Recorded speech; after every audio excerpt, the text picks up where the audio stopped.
On va installer plusieurs types de nichoirs donc au sein du parc du Fontenot. Deux modèles qui se ressemblent comme ça à première vue, mais ici on a une petite différence puisque celui-ci va permettre à des espèces de chauves-souris de plus petite taille de venir s'installer, puisqu'on a une petite planchette derrière qui permet de réduire l'espace disponible entre les deux. Alors que sur celui-ci, donc qui est le modèle similaire, on voit qu'on n'a pas la petite planchette derrière, ce qui fait qu'on a des chauves-souris de plus grosse taille qui vont pouvoir s'installer. Voilà, donc on va poser 4 nichoirs de ce type-là, donc 2 de chaque dans le parc, et 2 autres nichoirs de plus gros modèles. Là, le projet, c'était de faire un inventaire des chauves-souris présentes au sein des différents parcs urbains de la métropole du Grand Nancy.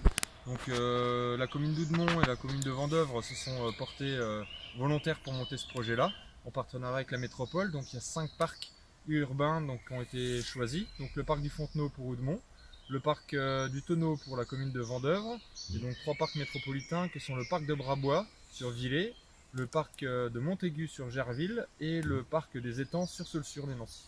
Voilà, 5 parcs avec un suivi qui va être fait cet été, donc au mois de juillet puis à l'automne, et ensuite des suivis qui se feront de manière annuelle, donc les années futures, pour faire un inventaire le plus complet possible de la biodiversité en chauve-souris des parcs. On a peu d'informations sur les parcs urbains, c'est pour ça que le projet il se fait en partenariat avec la ville de Oudemont, la ville de Vendeuvre et du coup la métropole du Grand Nancy. Donc c'est un financement de la région et donc du coup c'est de faire un état des lieux des connaissances et donc un état des lieux des chauves-souris présentes dans le site. Alors, question, puisque vous répondez sympathiquement et j'aime bien poser des questions, comme toujours. Allez-y. Ce genre de nichoir à chauves-souris, c'est quelque chose qui va les intéresser pour venir dedans, ou bien il y a quand même des endroits plus naturels ou plus habituels qu'elles vont... Dans l'idée en fait c'est de prendre en compte les arbres comme un habitat pour les chauves-souris. Donc voilà, il y a des arbres qui ont des cavités qui sont faites par des oiseaux, par exemple des pics, ou des cavités naturelles, une blessure liée à du gel, une casse de branche, etc. Donc ça c'est ce qui est favorable aux chauves-souris.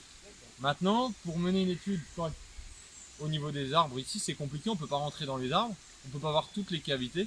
Donc la solution pour laquelle on a opté, c'est d'utiliser les nichoirs, donc de mettre en place des nichoirs qui vont nous permettre à un instant T de collecter des informations. L'objectif c'est pas d'augmenter la disponibilité en habitat, même si finalement indirectement c'est ce qui se passe, c'est surtout de nous en servir comme un outil scientifique. Voilà. Donc vous voyez, on en a un là-bas, on en a un là, donc on va faire 2 îlots de 4. Donc 4 ici et 4 sur les platanes. Il y a un parc de la Ronchère, non? Une pointe-à-lu à environ 5 mètres de haut, donc d'une part pour que les nichoirs ne soient pas à disposition des promeneurs, pour qu'on aille chercher aussi une certaine tranquillité pour les chauves-souris, et donc l'intérêt de la pointe-à-lu c'est qu'elle ne va pas faire pourrir l'arbre.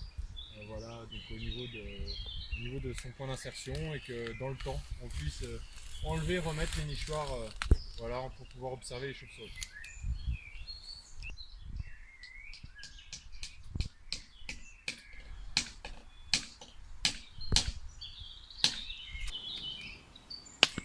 Est-ce qu'il y a une orientation spécifique à respecter? Alors du coup là on a essayé de les mettre exposés sud pour la plupart. Donc sur celui-ci on se met plutôt exposé ouest. Mais voilà, dans l'idée c'était d'essayer d'avoir les orientations sud, est et ouest. Avec quand même un plus pour le sud pour que les nichoirs, comme là on le voit, captent le soleil, montent en température à l'intérieur et donc soit plus favorable aux chauves-souris. Donc là on en a 8 différents dans le parc, avec tous des orientations différentes. Et donc du coup dans 2 ambiances. Donc une ambiance forestière et plutôt une ambiance ouverte juste à côté des habitations.